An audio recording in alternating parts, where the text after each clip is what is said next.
में सिख ईसाई में बांटेगी, हम बंटने वाले नहीं हैं, हम सब एक हैं। मोदी जी को आपके चैनल के माध्यम से ये संदेश है, अगर बेआबरू होकर लौटे उनके घर से, अगर बेआबरू होकर लौटे उनके घर से तो गिर जाएंगे एक दिन वो अपनी नजर से। उनकी दहलीज पर दम तोड़ देंगे हम, मगर अपना हक लेके ही लौटेंगे इस सफर से। मोदी सरकार से ये चेतावनी देना चाहूंगी कि ये उसके लिए बहुत ही खतरनाक मूवमेंट है, क्योंकि जो हमारी बात नहीं सुनेगा, जब तक किसानों की बात नहीं सुनी गई है, वो सरकार धराशायी हुई है और ये इतिहास गवाह रह चुका है। और आने वाले 2024 में इसका सबक इनको मिल जाएगा। हिम्मत दिखाना चाहते हैं सरकार को, जो सरकार कहती है कि वहाँ कुछ नहीं रहा, चल गए, टेंट उखड़ गए, लोग चले गए। आपका कैमरा गवाह है, आप देख सकते हैं हजारों की भीड़ है। और ये किसान, ये वो बहादुर किसान है जो इस लड़ाई को बगैर जीते इस बॉर्डर को नहीं छोड़ेंगे।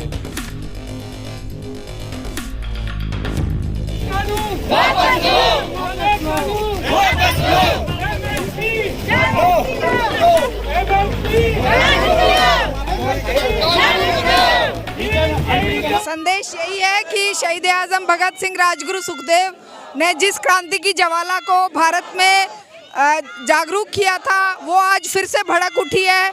आज का युवा, आज का जवान, आज की महिलाएं सभी मिलकर आज देश के परिवर्तन के लिए, समाज परिवर्तन के लिए और काले कानूनों के खिलाफ एकजुट हो चुकी है।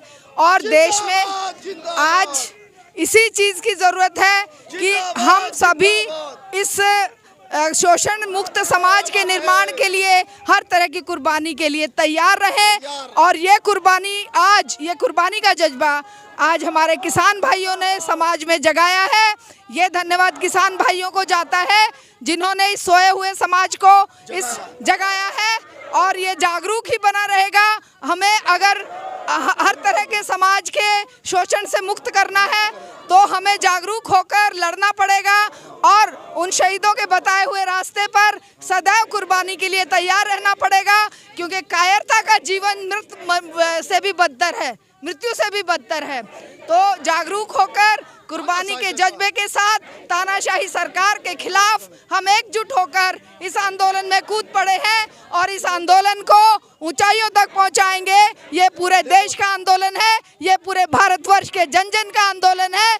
इन्होंने जिस दिन से सत्ता में आए हैं, हमारे छात्रों को, हमारे युवाओं को बेरोजगार किया है। महंगाई की मार से हर कोई तड़प रहा है और किसानों की खेती छीनने के लिए इन्होंने तरह तरह से ये हमें बर्बाद किया है। बिजली कानून लाए हैं और जिस तरीके से काले कानून खेती के लिए लाए हैं, उनको किसान किसी भी सूरत पर बर्दाश्त नहीं करेगा। और किसान आज पूरे देश की रोटी बचाने के लिए लड़ रहा है और ये पूरे देश का फर्ज बनता है कि आज किसान के साथ खड़े हों, इस लड़ाई में हिस्सेदारी करें, इस लड़ाई में कुर्बानी के लिए तैयार रहे। क्योंकि ये तानाशाही सरकार अकेली अडानी अंबानी इसके पीछे नहीं है, पूरे विश्व का कॉरपोरेट सेक्टर इसके पीछे खड़ा है, क्योंकि उन्होंने इन्हें चंदा दे के सत्ता में बिठाया है। हमें इसको उखाड़ फेंकना पड़ेगा, इस व्यवस्था को। और ये तभी होगा जब हम भगत सिंह के बताए हुए रास्ते पर एक शोषण मुक्त समाज बनाने के लिए अपने आप को कुर्बानी के लिए तैयार करेंगे। और इसी के लिए आज हमारे देश में सभी बॉर्डर्स पर और सभी जगह पर जहाँ जहाँ किसान आंदोलन के लिए एकत्रित हैं, वहाँ सभी जगह ये शहीदी दिवस मनाए जा रहे हैं और शहादत के इस जज्बे को हमारे युवाओं के अंदर प्रसारित किया जा रहा है। और ये सत्ता कांपेगी। क्यों? क्योंकि अभी मैं युवाओं का जोश देख रही थी, जिस शिद्दत के साथ, जिस जोश के साथ मोदी तेरी तोप कड़ा हम दिल्ली आगे गाना गा रहे थे, उससे ज़रूर हमें ये उम्मीद जागी है कि हम इस शोषण पर आधारित व्यवस्था को उखाड़ फेंकेंगे। और हमारा युवा आज जाग उठा है। अभी तक उन्होंने अश्लीलता में डुबोकर, नशे में डुबोकर इसे सुलाने की कोशिश की थी, लेकिन आज इस आंदोलन ने हमारे युवाओं को जगाया है। आज इनकलाब जिंदाबाद का नारा हमारे युवाओं को दिया है। तो इस युवाओं के इस जज्बे को हमें बरकरार रखना है। किसी भी सूरत में शहीदों की कुर्बानी को व्यर्थ नहीं जाने देना है, क्योंकि ये आज़ादी की जंग है। वो आज़ादी गोरे अंग्रेजों से थी, ये काले अंग्रेजों से आज़ादी चाहिए। ये गोरे अंग्रेज काले अंग्रेजों को सत्ता सौंप कर गए हैं और हमें इन काले अंग्रेजों को उखाड़ फेंकना है। क्योंकि उनसे लड़ना आसान था, इनसे लड़ना बहुत भारी पड़ रहा है। ये अंग्रेजों ने काले कानून वापस ले लिए थे, लेकिन ये काले कानूनों को वापस लेने के आवाज़ नहीं सुन रहे। हमारे 300 किसान भाई शहीद हो चुके हैं, लेकिन वो अपनी शहादत देकर गए हैं और उस शहादत को हम कभी नहीं भूलेंगे। हमेशा हमेशा के लिए वो शहीद हुए हैं 300 किसान, उनका हम कभी भी उपकार नहीं भूलेंगे। और बंगाल के चुनाव में इस सरकार को जरूर शिकस्त देगा, न केवल बंगाल के बल्कि 5 स्टेट में। हिंदू मुस्लिम सिख ईसाई आपस में है भाई भाई, हिंदू मुस्लिम सिख ईसाई आपस में है भाई भाई, हिंदू मुस्लिम सिख ईसाई आपस में है भाई भाई। किसान एकता जिंदाबाद किसान एकता जिंदाबाद, वीर शहीदों का बलिदान याद करेगा हिंदुस्तान, वीर शहीदों का बलिदान याद करेगा हिंदुस्तान, वीर शहीदों का बलिदान याद करेगा हिंदुस्तान। इंकलाब जिंदाबाद इंकलाब जिंदाबाद इंकलाब जिंदाबाद इंकलाब जिंदाबाद। हम सब एक हैं। सरकार हमें हिंदू मुस्लिम सिख ईसाई में बांटेगी, हम बंटने वाले नहीं हैं, हम सब एक हैं। मोदी सरकार से ये चेतावनी देना चाहूंगी कि ये उसके लिए बहुत ही खतरनाक मूवमेंट है, क्योंकि जो हमारी बात नहीं सुनेगा, जब तक किसानों की बात नहीं सुनी गई है, वो सरकार धराशायी हुई है और ये इतिहास गवाह रह चुका है। और आने वाले 2024 में इसका सबक इनको मिल जाएगा। तो मैं कहना चाहूंगी, क्योंकि सरकार के लोग या नुमाइंदे या मोदी मीडिया जो है वो कहता है कि मुट्ठी भर लोग हैं, तो शहीद भगत सिंह और भी सिर्फ 3 लोगों थे जिन्होंने अंग्रेजों को यहाँ से भगा दिया था। तो सरकार हमें मुट्ठी भर लोग ना समझे। तो हम शहीदों के आज शहादत का दिवस मनाने का हमारा यही कारण है कि सरकार हमें मुट्ठी भर ना समझे।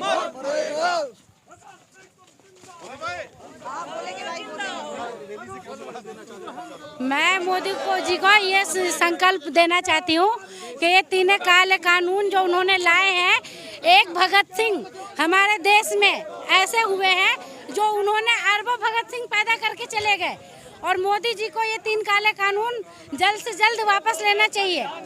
नहीं तो मोदी जी भगत सिंह की तरह, ऐसे कितने भगत सिंह शहीद हो चुके हैं, आने वाले वक्त में वो भी भगत सिंह की तरह ही शहीद होंगे। मोदी जी के कोई शहीद नहीं हुआ है ना, इसलिए मोदी जी को मतलब दिल में दर्द नहीं होता हमारे किसान भाइयों का। हमारे किसान भाई इस तरह से यहाँ पर दुखी रहते हैं, हर तकलीफ को सहते हुए, और ये संघर्ष को जारी कर रखे हैं। ये आंदोलन को कृपया करके उनको मैं अनुरोध करती हूँ कि ये आंदोलन को वापस करवाएं और उनकी मांगे पूरी करें, 3 MSP काले कानून को रद्द कराएं। मैं यही कहना चाहूँगी, इतना ही मेरे लिए बहुत है। और मैं भारत सरकार से ये भी कहना चाहूंगी कि भगत सिंह तो हमारे शहीद आजम थे ही, अब हमारी पैदा हो चुकी हैं झांसी की रानियां, वो हमारे भाइयों के कंधे से कंधा मिलाकर चलने वाली और अपनी जान पर कुर्बान होने वाली हमारी झांसी की रानियां बॉर्डर पर आ चुकी हैं। तो सरकार ये ना समझे कि जो हमारे बुजुर्ग और महिलाएं घर में बैठे, वो अब जमाना नहीं रह गया। हमारी रानी लक्ष्मीबाई हमारे घर से बाहर निकल चुकी हैं, और जब लेडीजों ने और हमारी महिलाओं ने मोर्चा संभाला है, तो तब तक मजबूर होके सरकार को धराशायी और अपनी बात को मनवाने पर आतुर रही है। जिंदाबाद इंकलाब जिंदाबाद इंकलाब जिंदाबाद इंकलाब जिंदाबाद। वीर शहीदों का बलिदान याद करेगा हिंदुस्तान, वीर शहीदों का बलिदान याद करेगा हिंदुस्तान, वीर शहीदों का बलिदान याद करेगा हिंदुस्तान। ये देश पुनः गुलाम होने जा रहा है, और ये देश सरकार हिंदुस्तान के उद्योगपतियों के माध्यम से गुलाम बनाना चाहती है। मौका है आज शहीद आजम भगत सिंह जी के शहादत दिवस पर कि याद करें, हजारों लोगों ने प्राणों की आहुति देकर के इस देश को आज़ाद कराया था। फिर मौका है देश को गुलाम बनाने का। प्रयास कर रही सरकार घर से निकले और इस गुलामी से जंग लड़ें।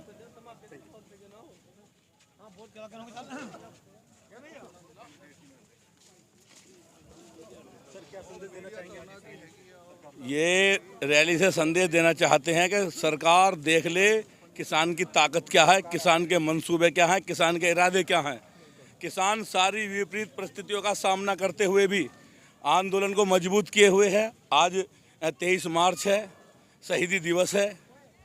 जिन बहादुरों ने देश के लिए अपनी जान दे दी, आज उनका दिवस मनाया जा रहा। आप देख रहे हैं फ्लैग मार्च कर रहे हैं किसान गाजीपुर बॉर्डर से।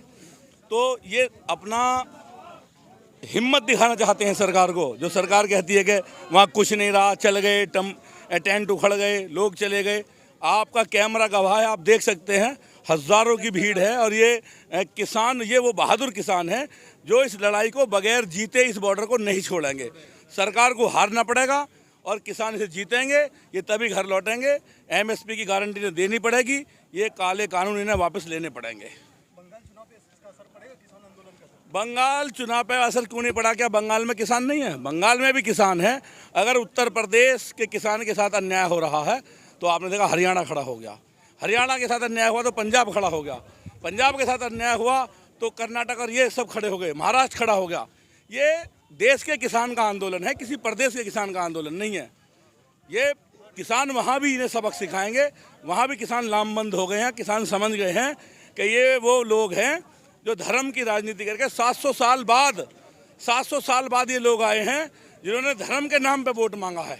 इससे पहले कभी नहीं मांगा गया, इनसे पहले किसी ने धर्म के नाम पे वोट नहीं मांगा। इन लोगों ने धर्म के नाम पे वोट मांग के इस देश की जो है एकता अखंडता को जो है टुकड़े टुकड़े करके अपने मंसूबे जो हासिल कर लिए हैं। और इस बार अब किसान समझ गया है, किसान इनसे लड़ाई लड़ेगा, अपनी लड़ाई को जीतेगा। किसान जागरूक हो चुका है। सरकार तब तक मजबूत है जब तक किसान जो है शांत बैठा है। और किसान, आपने देखा कि जब किसान अपनी ताकत का प्रदर्शन करेगा तो सरकार कहीं मजबूत नहीं टिकती। ये वही सरकार है जो किसानों ने बनाई है, सरकार ने किसान नहीं बनाया। तो मजबूत किसान है, सरकार नहीं है।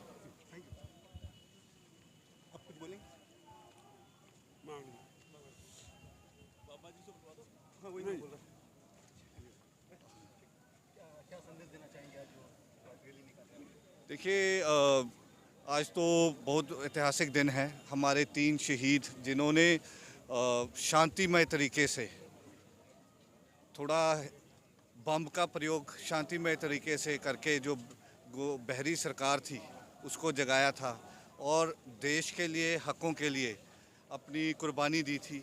और हमको इस चीज़ का गर्व है कि हम उसी सोच को आगे लेकर चल रहे हैं। और आज के दिन हर साल की तरह इस बार ये खास इसलिए है क्योंकि आज पूरा देश के युवा किसान सड़कों पर है, चाहे वो अपने बैंक के हों अधिकारी, चाहे वो LIC के हों, रेलवेज़ के हों, PSUs के हैं, तमाम लोग आज सड़कों पर है, आंदोलन कर रहे हैं।